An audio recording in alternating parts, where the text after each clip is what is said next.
It began not with a public decree, but with a quiet refusal, one so shocking that even senior courtiers hesitated to repeat it aloud. Princess Anne had denied King Charles III entry to a place few even speak of, Prince Philip's private chapel. What unfolded behind palace walls wasn't just a family dispute, it was the opening move in a deeply personal and historic confrontation. Before we go deeper into what this really means for the royal family, make sure to subscribe so you don't miss a single update.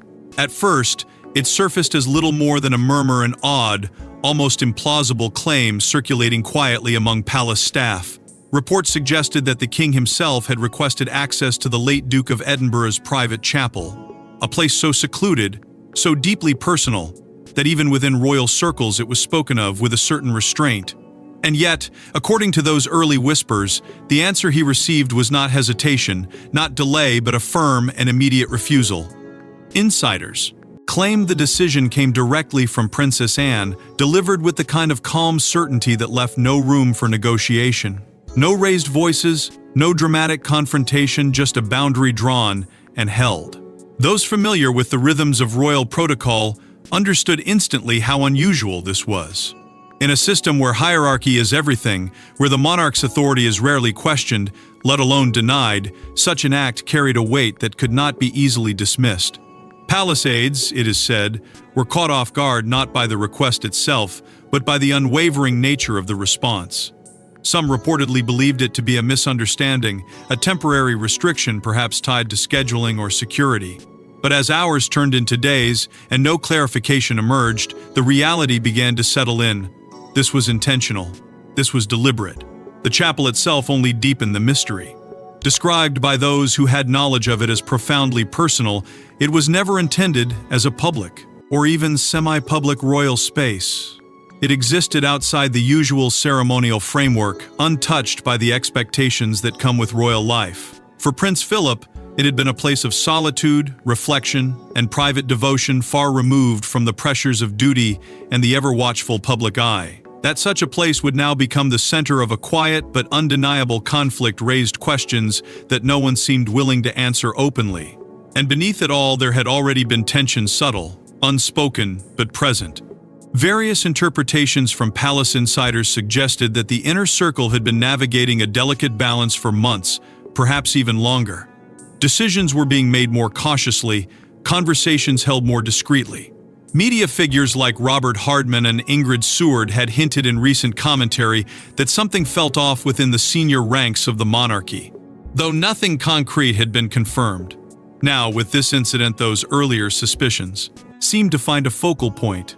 What made the situation even more unsettling was the silence that followed. No official statement, no quiet correction issued through trusted channels.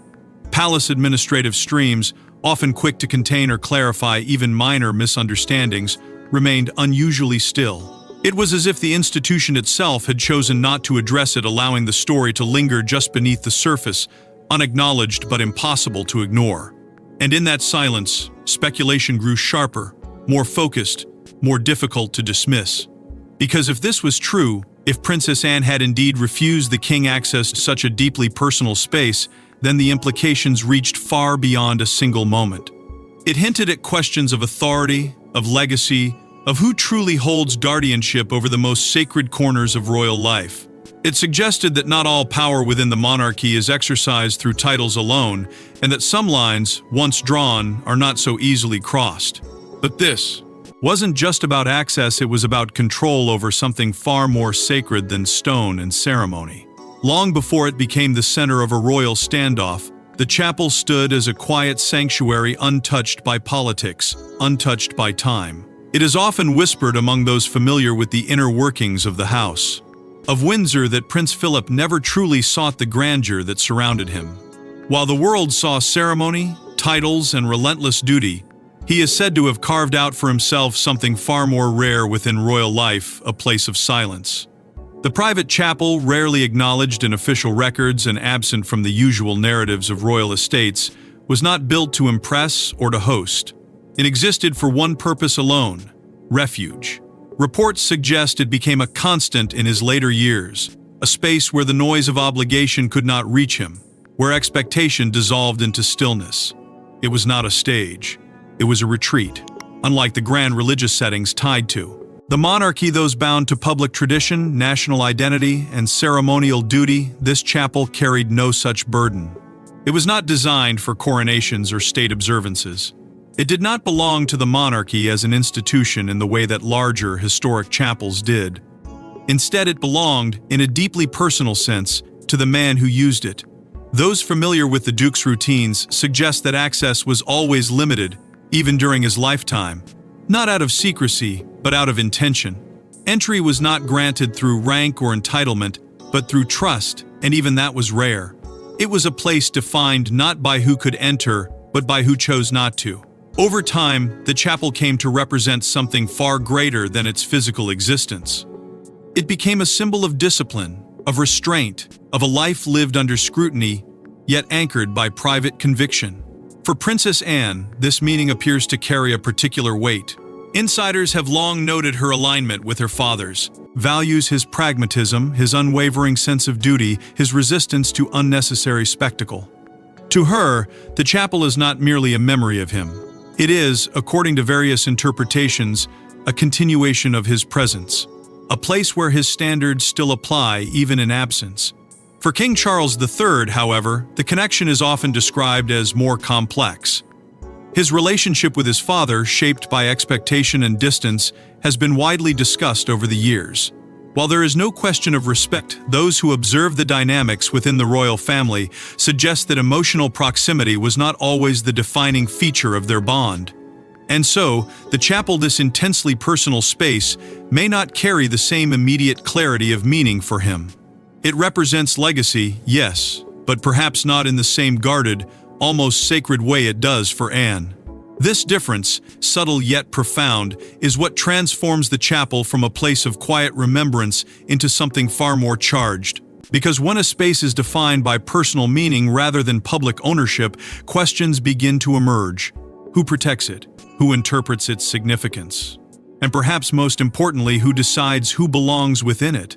These are not questions of protocol. They are questions of legacy, of emotional inheritance, of invisible boundaries that cannot be codified but are deeply felt. And as those questions begin to surface, the chapel itself takes on a new role, not just as a sanctuary, but as a line drawn between perspectives, between interpretations, between two figures bound by blood yet separated by understanding. Because in a monarchy built on both tradition and symbolism, even the most private spaces can carry the weight of something much larger than themselves. And yet, what made the chapel sacred also made it a battleground, because not everyone agreed on who had the right to stand within it. The refusal didn't come with raised voices, it came with something far more unsettling: finality. By the time King Charles III made the request, the air within the inner royal circle was already carrying an unspoken weight. Reports suggest the moment itself was not grand, not staged, not witnessed by a crowd, but contained, precise, and quietly consequential.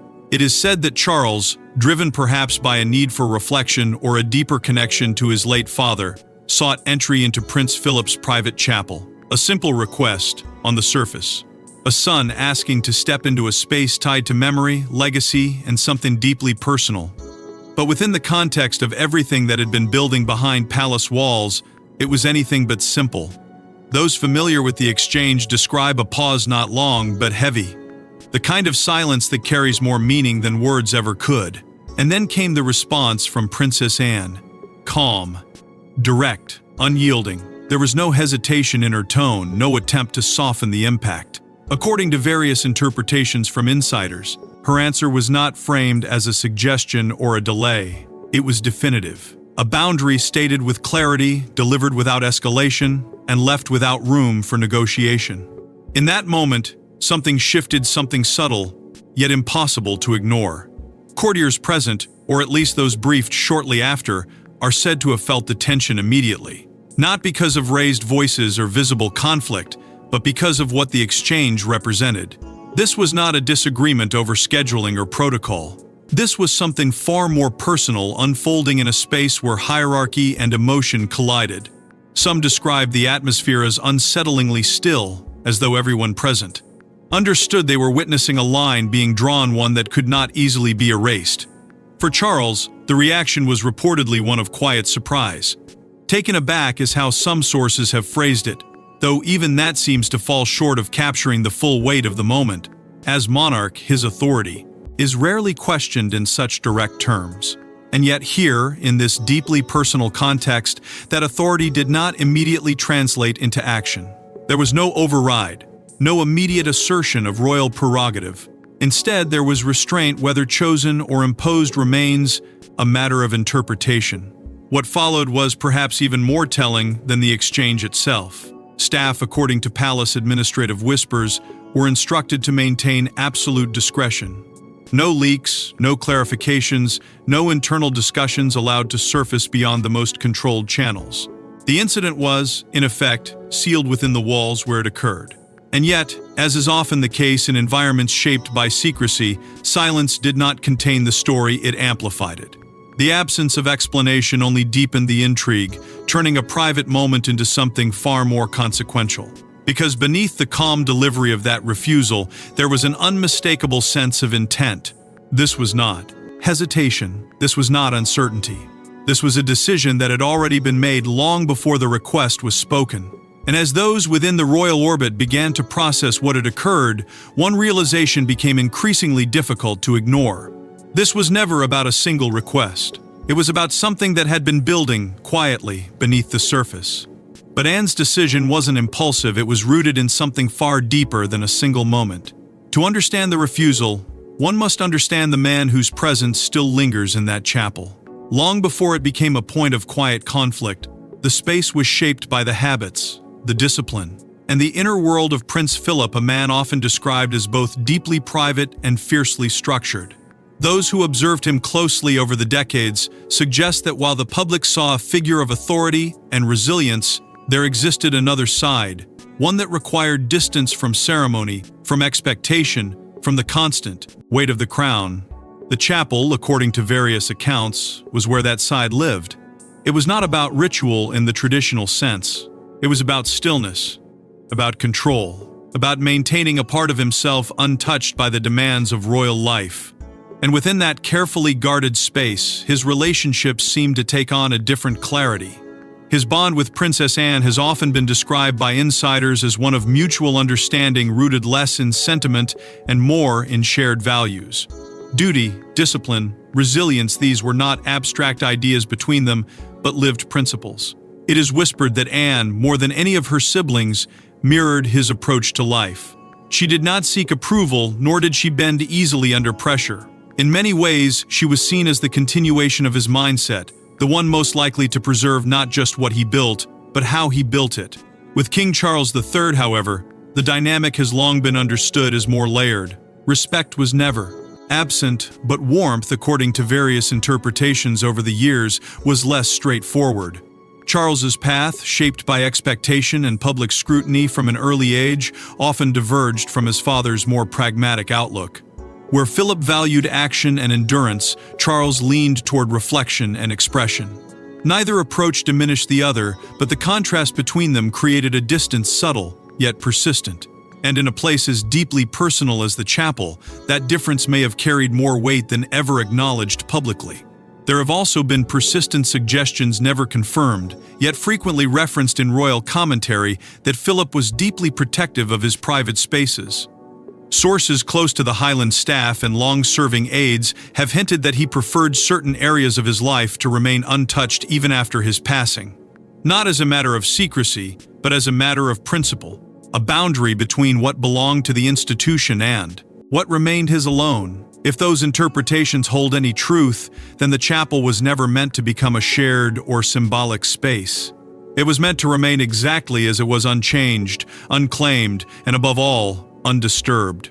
And this is where Anne's role becomes impossible to ignore. Because if the chapel represents Philip's most personal legacy, then someone must decide how that legacy is preserved. Insiders increasingly describe Anne not simply as a participant in royal life, but as a guardian of something far more intangible. Not titles, not property, but memory, unfiltered, uncompromised, and fiercely protected. Her decision, viewed through this lens, begins to take on a different meaning. It is no longer just a refusal. It becomes an act of preservation. There is, beneath it all, an emotional current that cannot be dismissed. Loss, loyalty, and the quiet weight of responsibility intertwine in ways that are rarely visible but deeply felt. For Anne, the chapel may not just be a place tied to her father, it may be the last space where his presence feels undiluted by time or reinterpretation. And if that is the case, then allowing access is not a simple matter of permission. It is a question of whether that presence can remain intact once shared. Because once a space like that is opened, even briefly, it begins to change. Its meaning shifts, its boundaries soften. And for someone determined to protect it exactly as it was, even the smallest change may feel like a loss.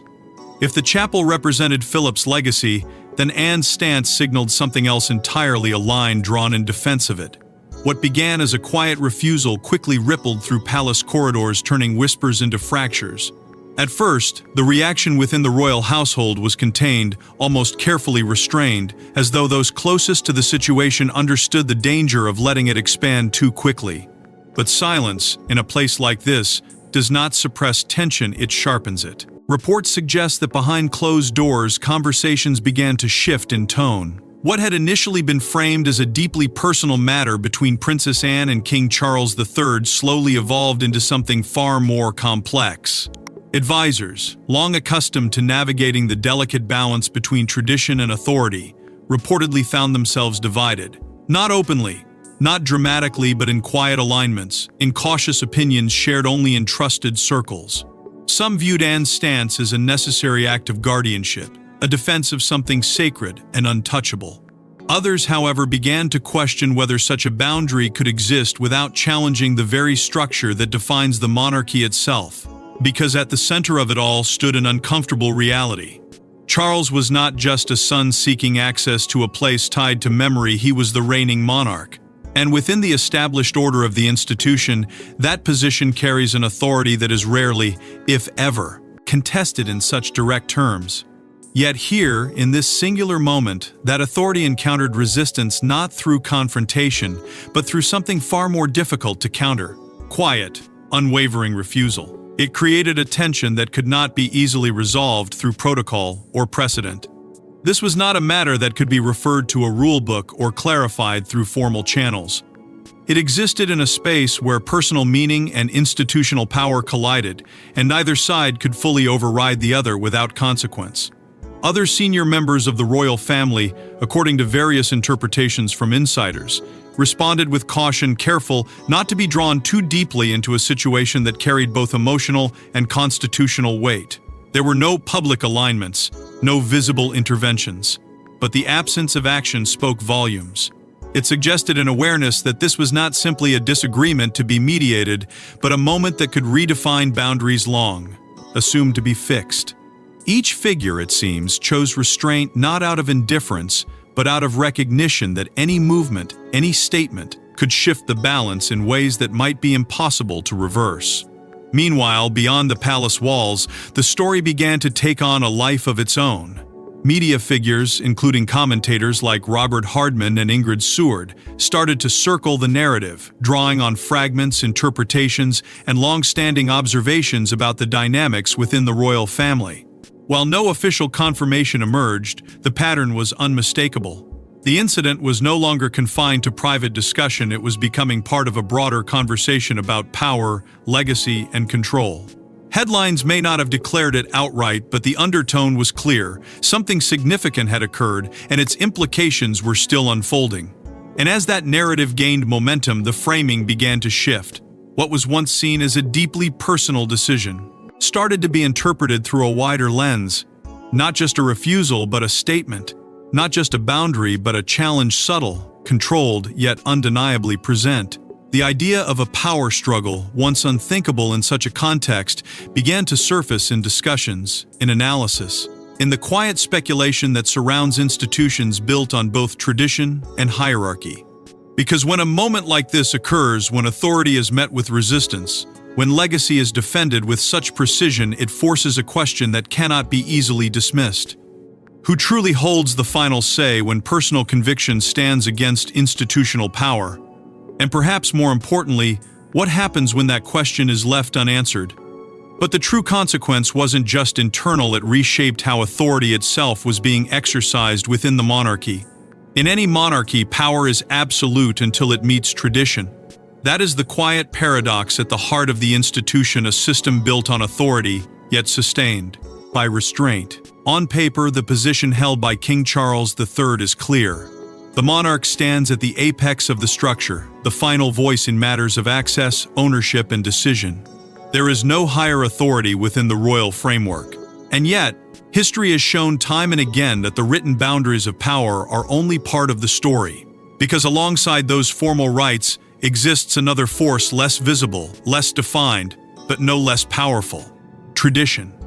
Custom. The unspoken rules that have shaped the monarchy for generations, often carrying more weight than any decree ever could. It is within that space that Princess Anne operates with such precision.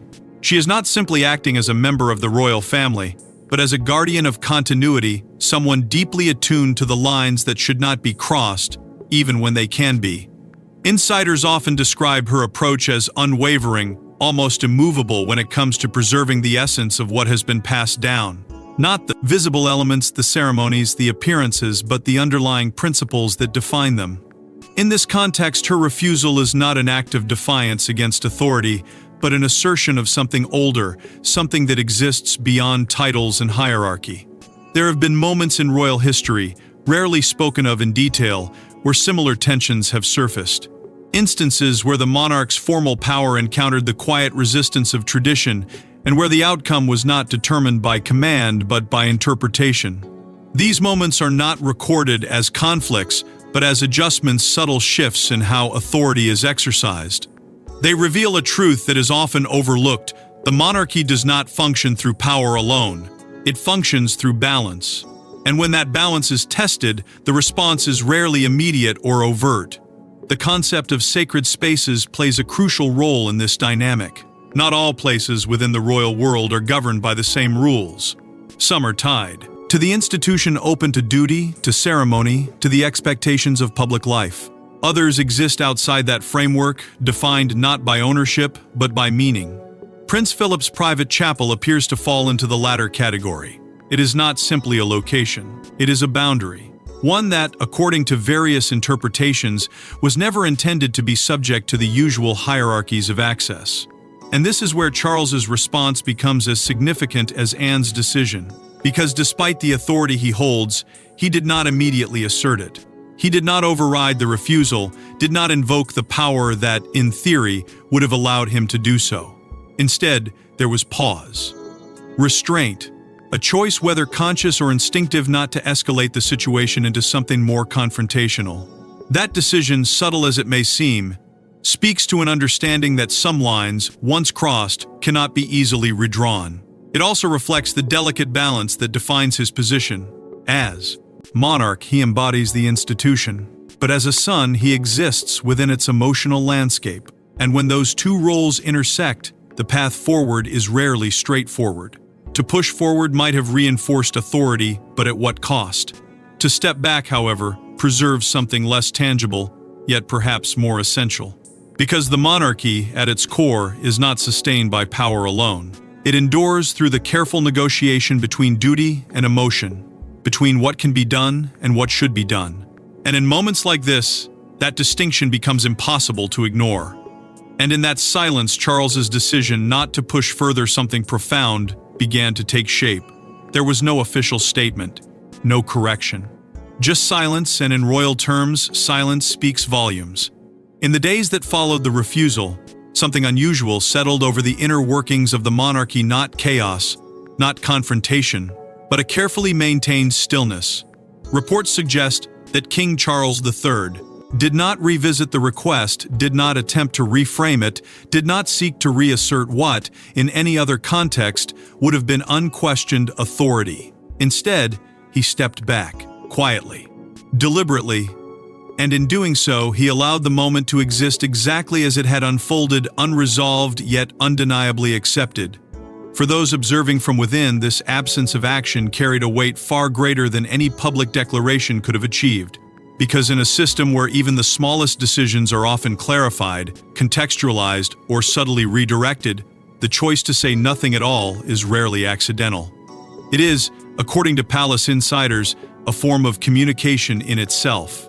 A signal that what has occurred will not be challenged, not publicly, not immediately, and perhaps not at all. Princess Anne's position remained untouched.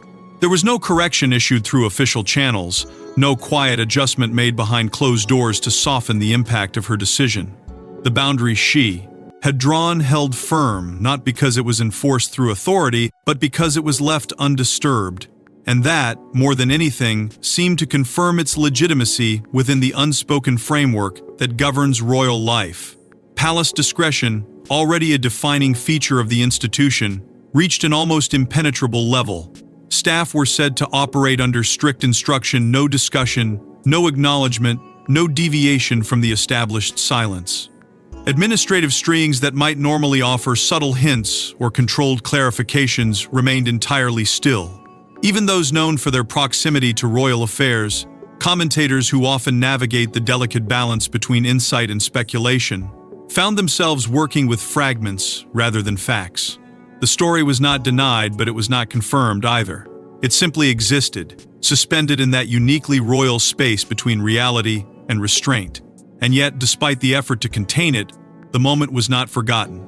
It lingered not as a scandal, not as an open conflict, but as something far more complex, a quiet shift, a recalibration of understanding. Those familiar with the monarchy's internal dynamics began to interpret what had happened through different lenses.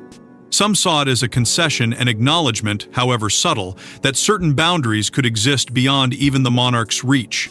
Others viewed it as an act of respect, a recognition of Prince Philip's legacy, preserved through restraint rather than assertion. Perhaps the truth lies somewhere between those interpretations.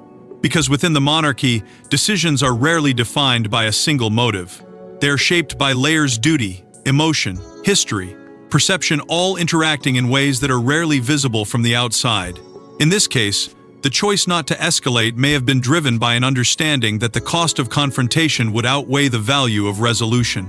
That to challenge the boundary would not simply resolve a disagreement, it would transform it into something far more destabilizing. And so, stability was chosen. Not loudly, not decisively, but through the quiet act of allowing things to remain as they were. It is a form of control that does not rely on action, but on restraint. A reminder that within the monarchy, power is not always demonstrated through force, it is often revealed through what is left undone. But while the moment passed without spectacle, its meaning lingered far beyond palace walls. In the end, it wasn't about a door being closed, it was about what that door was protecting. Because as the silence stretched and the moments settled into quiet history, the meaning of what had happened began to shift. The chapel was never simply a place. It was never about access in the literal sense, nor about control in the traditional understanding of royal authority. It became something else entirely: a symbol, shaped not by ownership, but by legacy. A space that could not be measured in terms of rank or entitlement, but only in terms of what it represented. And what it represented, according to those who have followed the deeper currents within the monarchy, was something that cannot be transferred, inherited, or claimed. It had to be protected. For Princess Anne, that protection appears to have taken on a form that goes beyond duty as it is commonly understood. This was not about enforcing protocol or asserting influence. It was about guarding something intangible, something that exists in memory, in principle. In the quiet continuity of a life that refused to be reshaped after it ended. The legacy of Prince Philip, as interpreted through her actions, was not meant to be shared in fragments or revisited through shifting perspectives. It was meant to remain whole, untouched. And in that sense, her refusal was not an act of exclusion, it was an act of preservation. At the same time, the response of King Charles III introduced a different kind of strength into the narrative. His decision not to challenge the boundary, not to override it despite having the authority to do so, quietly redefined what leadership can look like within the monarchy.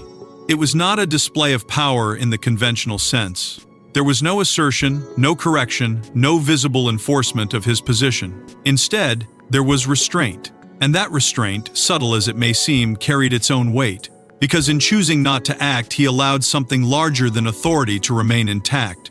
This moment, contained as it was, began to reveal the evolving nature of the monarchy itself. Not a rigid structure governed solely by hierarchy, but a living institution shaped by negotiation, by understanding, by the constant balance between what can be done and what should be done. The dynamics within the royal family, long defined by tradition and expectation, showed a capacity for adaptation quiet, measured, but undeniable. It suggested that even within an institution built on centuries of continuity, there is space for interpretation, for restraint, for decisions that prioritize meaning over control. Beyond the palace walls, the fascination only deepened. The public, often drawn to the visible aspects of royal life, the ceremonies, the appearances, the defined roles, found themselves confronted with something far less tangible, yet far more compelling: a private boundary. A moment that offered no clear answers, only implications. It became a reminder that the most significant aspects of the monarchy are often the least visible. That behind the structure, behind the titles, there exist relationships and decisions shaped by emotion, by memory, by a sense of responsibility that cannot be fully explained. And perhaps that is where the true power of this moment lies. Not in what was said or even in what was done, but in what was understood without being spoken. A recognition that some spaces are not meant to be shared, that some legacies are not meant to be reinterpreted, and that sometimes the preservation of meaning requires a boundary that cannot be crossed, even by those who hold the highest authority. Because sometimes the most powerful act in a monarchy is not a command but a refusal that no one dares to overturn. Thanks for watching. Please don't forget to like and subscribe, and we will see you in the next one.